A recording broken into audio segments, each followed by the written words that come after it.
no book for the woo effect, so I do it. Greetings, fellow book enthusiasts. Andrea here, your dedicated guide through the fantasy and science fiction realms. And today I don't have a book review. Today we will be delving into the nominees of the Goodreads Choice Awards for 2023. So buckle up, hit that subscribe button if you haven't already, and let's go on this journey. Now, for the ones that might not know, the Goodreads Choice Awards are awards that happen every year, and it's basically choosing the best books or the most famous books within the Goodreads community for several categories. We have horror, science fiction, fantasy, a new category this year called romantasy, and then we have historical fiction and many other categories. I will be focusing on two, surprise surprise, fantasy and science fiction. For the video today, we will only be talking about the fantasy category for this year's Goodreads Choice Awards. The first round of voting has ended already, and the final round is happening at the moment. So this is your chance to choose which one of the 10 final nominees you want to win. If you don't know who the nominees are, then stay in this video and we'll go through it, alright? Let's go. Our first nominee is A Day of Fallen Night by Samantha Shannon.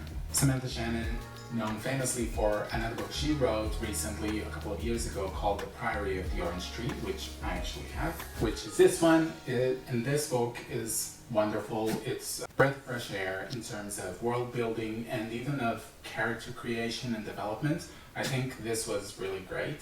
I don't have a review here on the channel, but if you want me to do one, I'm more than happy to. Just comment down below. But this isn't the finalist of the fantasy category. A Day of Fallen Night is. And this one is a prequel to The Priory of the Orange Tree. I've also read it. I also think it's quite good.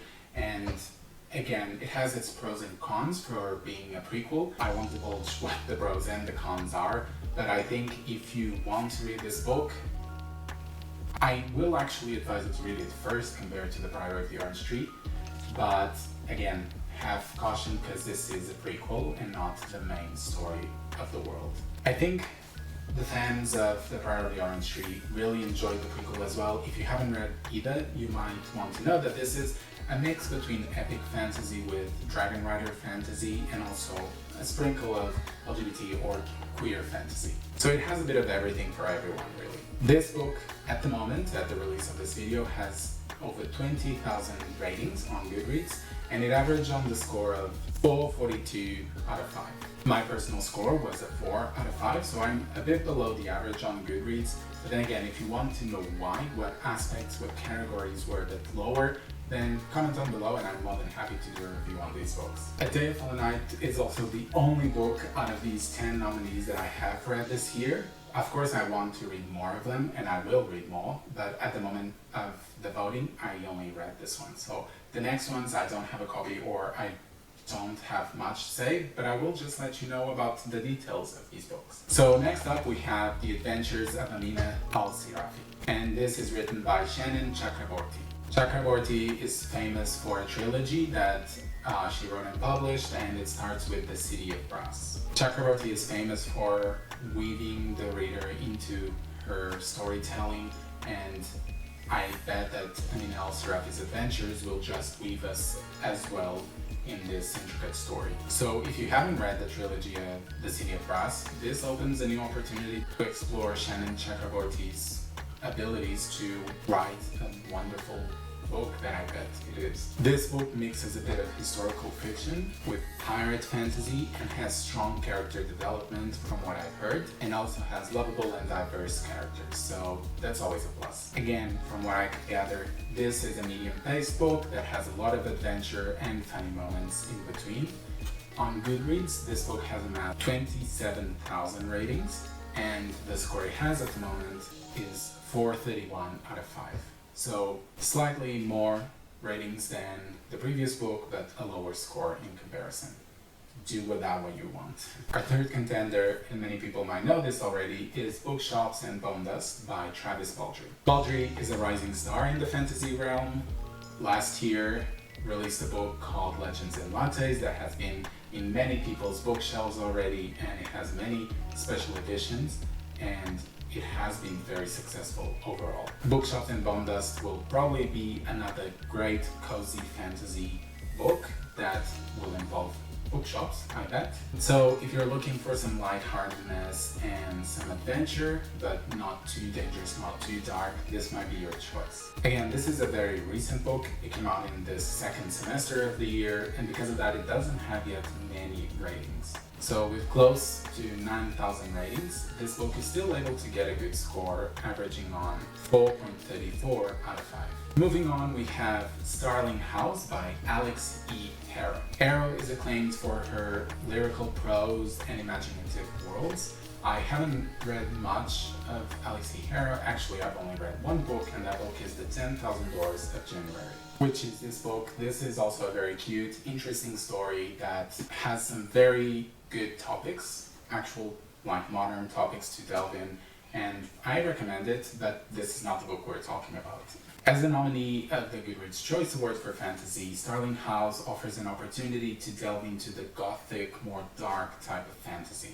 Many people classify this book as mysterious, dark, and emotional, but I guess it isn't horrific enough to be put into the horror category at the Goodreads Choice Awards. So again, if you want to risk it and be in the mood for a scary book, this might be your opportunity. If you don't like those type of books, then maybe it's best to avoid.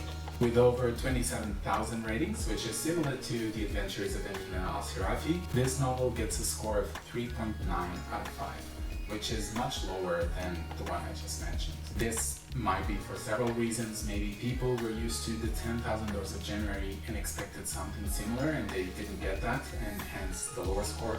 Maybe it just hasn't had time to pick up that score with more ratings. Who knows? Our next nominee is Emily Wilde's The Encyclopaedia of Faeries by Heather Fawcett.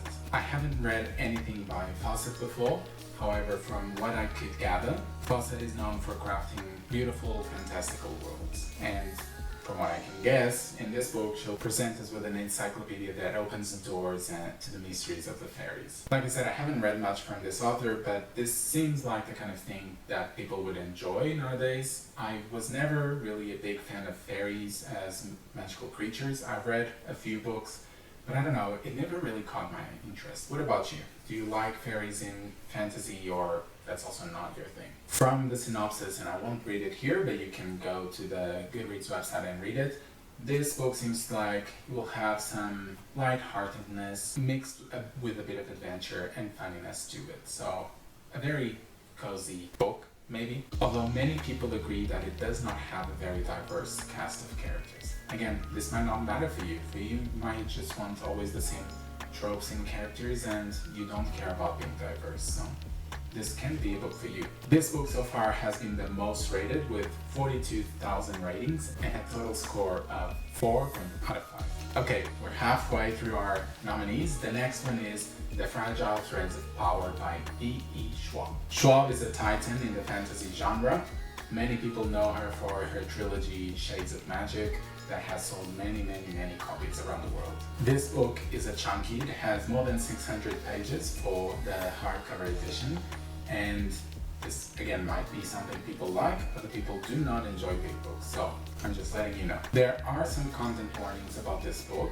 I won't disclose which ones because people might consider that a spoiler. However, if you want to be careful about it, you can go to the websites and check for content warnings and decide if this is your type of reading or not. The characters seem to be a great point of this novel, and the plot definitely got me curious. This is one of the books that got into my TBR because I'm very curious on reading it. Again, this is quite a recent book, so it only has 9,000 ratings, which is not a lot, similar to Bookshops Bonedust, but this one has a score of 4.44 out of 5, which is a very high score. Our next nominee, and this is probably a surprise to no one, is Tress of the Emerald Sea by the famous author Brandon Sanderson. This book was the first one of 4 novels that Brandon Sanderson released this year in the Year of Sanderson Kickstarter event, and I haven't read it, but I've only heard good things about it. Everyone has been saying it's a wonderful story, not as dark, or not really dark, but not as depressing as Stormlight Archive or other books that Brandon Sanderson has written, and it's more on the light-hearted side. It's an adventurous and funny story that has lovable characters and, of course, strong character development, which is what we've come to expect from Brandon Sanderson. Of course, this book is probably the most rated out of all the nominees. It amasses over 76,000 ratings, and of course, this is also because this book was released in the first half of the year. And the score is also one of the highest with 4.47 out of 5. Next up we have Swordcatcher by Cassandra Clare. Cassandra Clare is also a very famous author. She has written many books, amongst them the Mortal Instrument series that have been adapted into movies, and this first book, Swordcatcher, is the first of a duology. And even though it's sometimes marketed as young adult, this book actually made it into the adult fantasy category. So from that we might expect that it's marketed into the young adult, but maybe towards the later young adult bracket. This is a mysterious, intense book with some adventure into it. Many people consider it medium to slow paced, so that might also influence if you want to read it or not. Now, this book only came out like less than 2 months ago, so again, very low number of ratings with only 6,000 or around that of the release of this video, and the score is 3.89 out of 5. Our second last contender is The Unmaking of June Farrow. It's a blend of mystery, magical realism, and romance, and people consider this book a lot of mystery and a lot of emotion together. So if you like how that sounds, mystery and romance, then this might be your choice. I was a bit lukewarm about it because reading the synopsis and seeing what the scores were, I wasn't very interested. Besides, I haven't heard many people talking about it. Maybe if I talk to people who have read this book, I'll get a better impression of it. But then again, maybe I haven't heard much because the book was released in October, so quite recent as well. However, it has amassed a few ratings compared to the other books that were released in October. The Unmaking of June Farrow has 14,000 ratings, and it averages on 4.28, which is quite high considering it's quite new and doesn't have many ratings. And finally, our last nominee is Hellbent by Leigh Bardugo. As we explore the realms of Hellbent, let's uncover the infernal secrets that make this book a standout in the fantasy category. It's a horror mystery novel that is tense, dark, and emotional. This book promises to be quite different, just like Starling House. And it seems to be, I don't remember very well the nominees last year, but this year it seems like there's quite the extremes in terms of the fantasy. We have some books that are the epitome of coziness, and then others that are quite dark and gothic and mysterious, more that dark vibe. That might be a reflection of our times, people looking at the extremes and not really caring about the middle, but that's a conversation for another time. Anyways, if you thought Brandon Sanderson's book was the most famous one with the most ratings and the highest score, you might be wrong. Hellbent has over 90,000 ratings, and it was released this year as well. Its score is 4.16, so it is not the highest rated, or the one with the highest score, but it is the highest rated.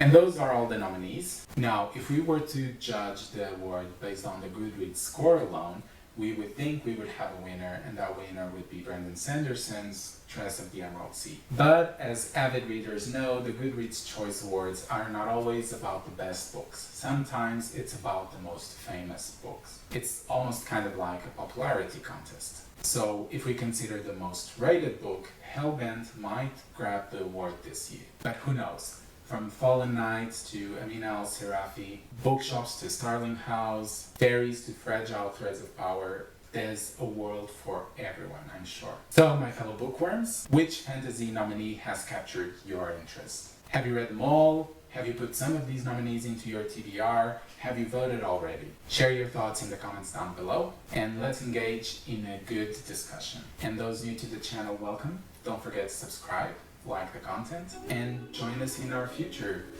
adventures. Until next time, happy readings, and may your next fantasy journey be as magical as some of these nominees. Alright?